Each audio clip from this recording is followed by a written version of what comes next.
if you spot anyone else, like say, go join the couch. Well, the makeshift couch. Chairs. Yeah. Cheers, Tone. Yeah. See, I really should have ran off first. You know, like. Well, I think after HCPP, we had a little 2-hour session on the first day, wasn't it? So yeah. There was a lot to talk about, and there is. I've definitely.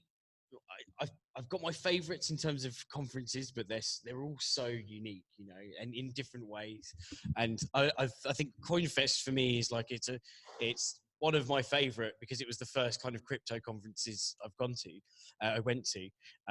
But I don't know, I just love floating around these conferences, talking to people, hearing all the ideas, and you know, picking apart people's brains and kind of getting a bit more.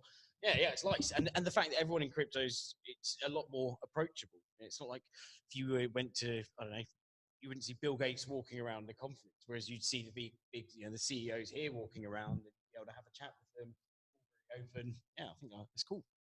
Well, I've been to kind of some sort of other than Bitcoin conferences, and I think it's interesting how the amount of money in Bitcoin conferences is always a little less. Yeah.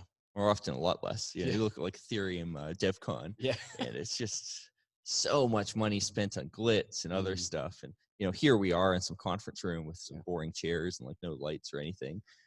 But that's so much more real. Yeah, and it says something about where people put their money. Yeah, they put their money into substance in the Bitcoin side content. In a way. Yeah. You know, they don't need to suck people in with glitz. They can go suck people in with good arguments. Yeah, no, I like that, and I think that the more, I don't know, the more good solid information, you know, we can let people know about, the better. And I thoroughly recommend, if you haven't been to a crypto conference, just go to HCPP, TCConf, any of the, you know, the hardcore ones, Understanding Bitcoin, Unconfiscatable, I was wearing yesterday.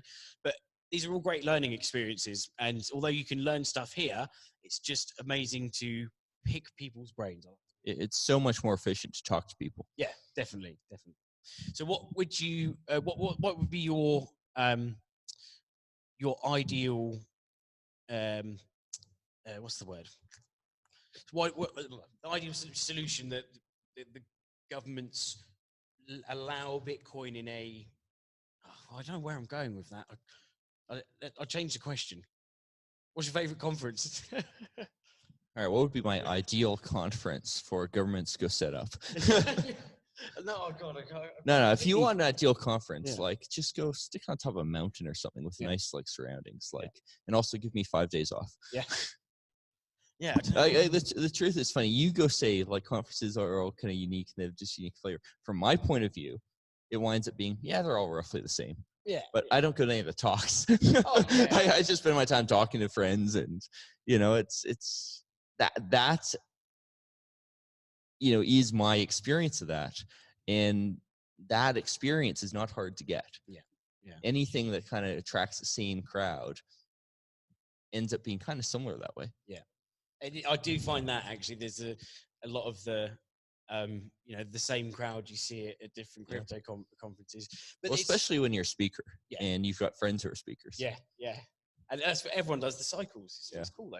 But I think there's definitely almost a return. I went to an Ethereum event the other day, and there seems like this the basic principles that sold ICOs are coming back, and people are, you know, like for example, the provenance. We're proving provenance of so and so, and it seems like we're going full circle a bit back to 2017. I think and obviously not the Bitcoin conferences, but some of the other ones, the concepts that are coming out, they're things like, hang on a sec, we tried provenance, you know, or it does. Well, you know, it's funny you say try provenances. Of course, I have a client who like actually does that for real in a sane way without some silly ICO attached. And I would almost say that it's sort of like you haven't actually tried it, because the things that work, nearly no companies have ever done it. You know, and I'll happily say my client Verisart, they've done good work on it, but there's a lot more they could go do.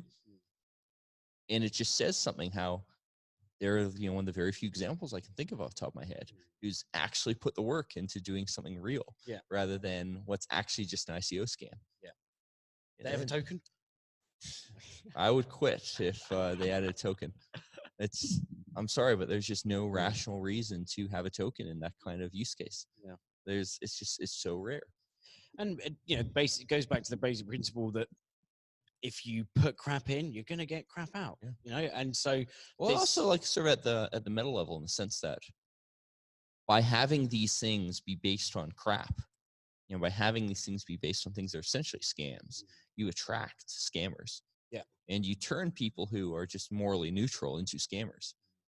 And I think you see that, for instance, in academia, where so much of the blockchain related academic work is not actually based on good ideas. It's not actually doing good research. It's things constructed around ultimately pumping up ICOs. Yeah.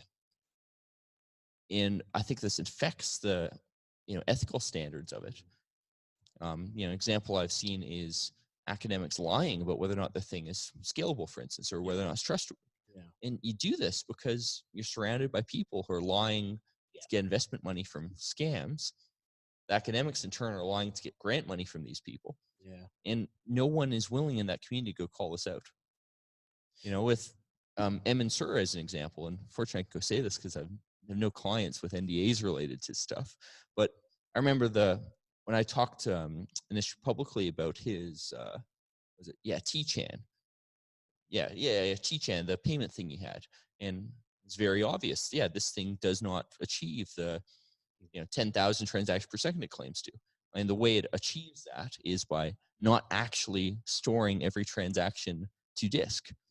Because a disk can't do 10,000 operations per second. Like, it just can't. Yeah. So obviously that you're doing something sketchy there. Yeah. And it turns out the sketchy thing was it was saving all this to memory. So if your computer, if power went out, you'd lose money. What? Yeah, that's not good. Like, that's how you cook the books in numbers like this. Although it's just a lie. Isn't there still isn't there a problem with Lightning at the moment, or a hurdle, should I say, which is that if your Lightning node goes offline, you lose the cash in that channel? Certainly you could eventually. Right? Yeah. But the point was with T-Chan is, while they're claiming this is a Lightning competitor, right? Yeah. They don't even mention the really obvious thing. If you literally, turn off the computer. Yeah, you turn off the computer, and the other side can just instantly go screw you over.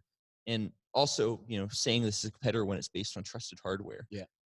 Or saying that, trying to go make the claim, for instance, this is an open system, when at the time you literally had to go get a license from Intel. Yeah. To get access to this. Like, it's amazing how much dishonesty was there. Yet when I mentioned this to other academics, a good chunk of the response I got was, you can't really say that. Like, this is something we should take off Twitter. We should go and talk about in an academic forum. No, what you're trying to do is minimize the blatant dishonesty you're having to the public. This is just not acceptable. And this misalignment of incentives, I think, it's a huge problem that Bitcoin has created money, and that it's good that it's created money, but people's incentives now, especially with other coins you can make, it's just it's fine. It's fine if one thing creates a system. It's a very different thing when everyone and his brother tries to replicate that success for their own purposes. Yeah. And the success can't happen multiple times. And I think that I kind of realized slowly and painfully that you've got actual scammers who are putting up My Ether Wallet spoof sites or whatever, but the real scammer that you actually need to watch out for more vigilantly is a information scammer. Someone who's literally is just full of BS. And I'm some of these people don't even think they're scamming. They're just providing the wrong information. They're sending you down the garden path. I would say maybe a little differently. Like, I think the scams that are pure scams that genuinely do not produce anything, just take the money and run, the way I describe it is actually much less dangerous than the scams like T-Chan, which produce a product that doesn't actually do what's advertised. Yeah. Because it's so much harder for society to identify the latter as scams. Yeah. And the dishonesty around it is much more corrosive. because it's much easier for people to rationalize being involved. Yeah. It's like, oh, T10 doesn't quite work properly, but it's all right. We'll go fix it up later, or we're not being tired of the time. It still does a payment. It feels like I still did something. Yeah. Whereas if you just take the money and run, it's very difficult to get accomplices. Yeah. You're not going to get 10 more employees who will. We're all going to do the offs. Yeah. Yeah. It's very easy to get 10 different employees who kind of do some silly code that doesn't do what the person wants, but it looks like they're not pulling a scam. And that sucks in people in a way that pure scams don't. Well, I think was it Wasim and and actually Dan from Wasabi Wallet. Yeah. Creating a not a medical journal, but a blockchain journal essentially. I think that's kind of a quite a cool idea, so that it would be the tech that they're talking about in the white papers will be vetted a lot more from an actual academic perspective rather than from a from a profiteering perspective. Well, it's interesting. What's his name? Peter Risen. Is now we don't like Bcash and BSV. Of course, he tried to go do in fact, I think he's probably still writing it. He did a sort of academic blockchain journal, but it was so obvious like he was setting this up to provide legitimacy for scams. Yeah.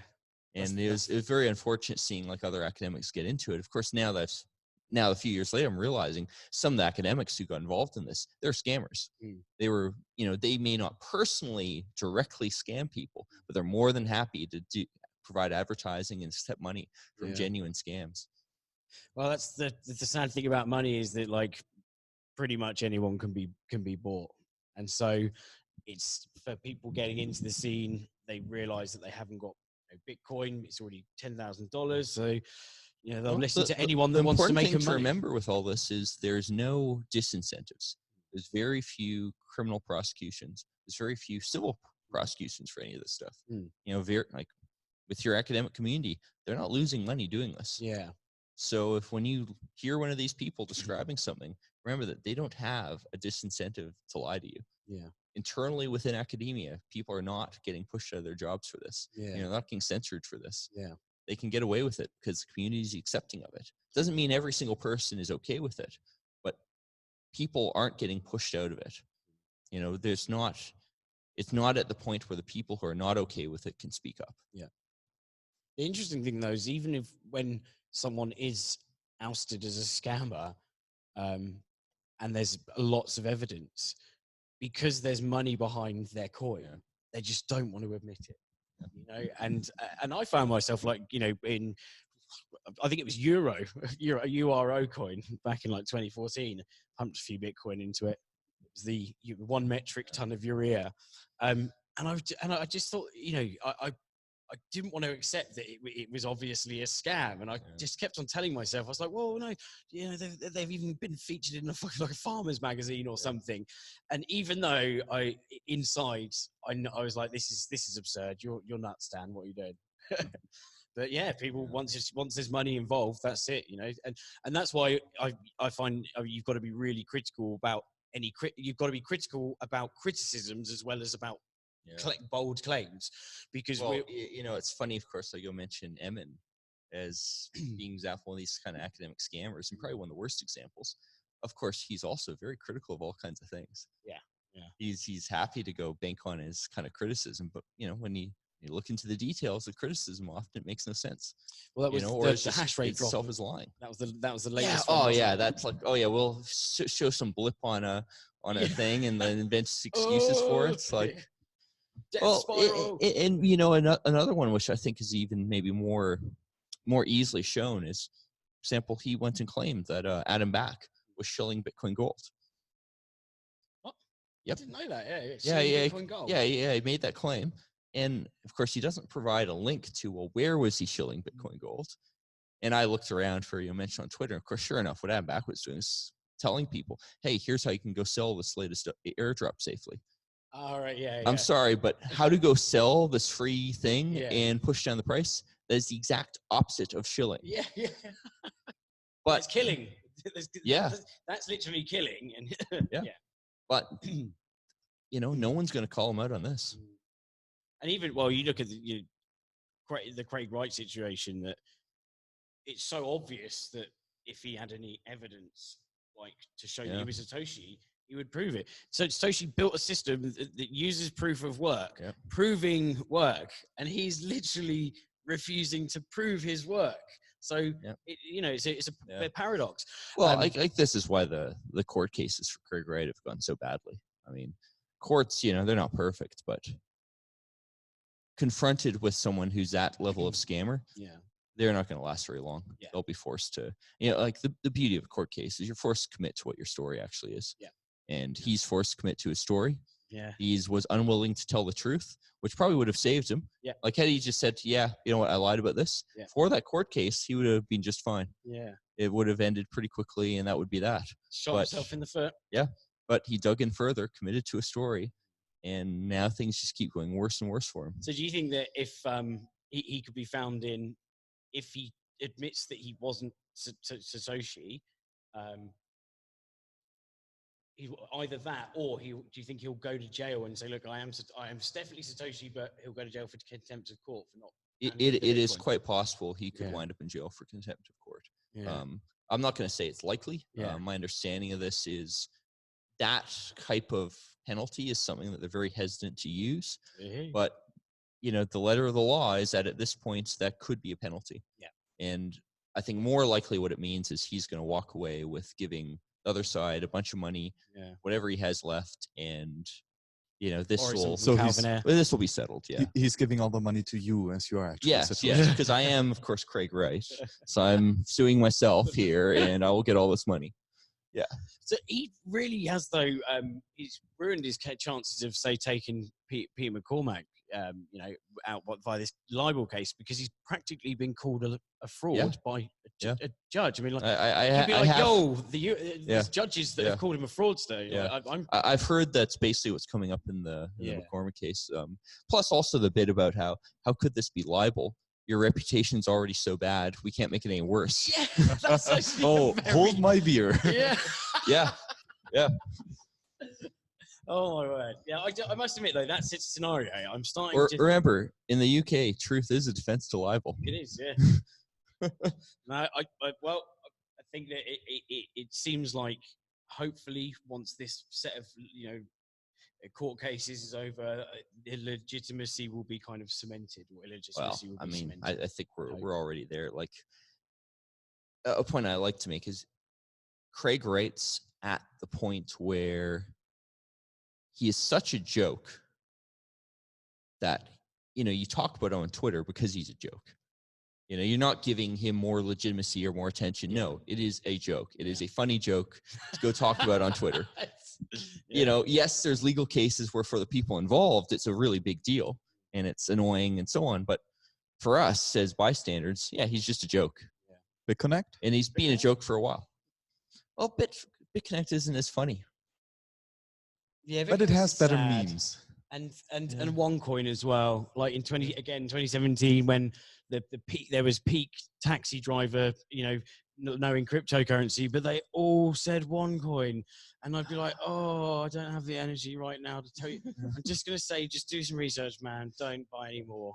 Craig Wright is just a funnier joke, because then I can go say I'm Craig Wright and get all meta about it. That's a much funnier joke than a poor taxi driver losing his life savings. I do think though that I can't work out Calvin Ayre, because he surely. Oh, he is a straight up criminal. He's. What is it? Criminal convictions for illegal gambling Wasn't or something like this. Or it was on the most wanted list. And it's probably something where he is a criminal, and he wanted to pull a scam and had an idea for a scam and contacted Craig Wright or knew him or whatever, and they decided to work together to go pull the scam off. So he's bankrolling most of it, isn't he? Probably, yeah. And after all, if you're a literal convicted criminal, it can be harder for you to go pull a scam than to go get your buddy who's not a literal convicted criminal to go do it for you. And as Craig Wright, I can say, now that I will become a criminal, you're going to be my next scammer. Oh, that's fantastic. So am I fork of you, or is it the next 2.0? Yeah, you can be Craig Wright 2.0. Yeah, I think that's good. Are you Australian? That would help. I got to work on that accent. Yeah. Well, I like Austria, though, and that's kind of the same thing. Yeah, all right, same thing. They got kangaroos, right? So with the whole Hodlanaut and Craig Wright saga. The there was I like the. I forgot my name tag. Not that people don't know who I am, but how else am I gonna get free drinks? Ciao, ciao. Right, so I can't remember. I was going to say. Yeah. So Craig Wright, blah blah blah. Sorry. Let's stop talking about him because it's just a waste of effort and words. He just needs to prove Talk it. about real things. Yeah, real tangible things. Provable things. So what have you been watching, Max? A lot of stuff at the conference. Yeah. What was the I'm gonna run off and like get some lunch. That's Good. a good idea. Enjoyed that. They actually delivered the lunch now. It's here. Yeah.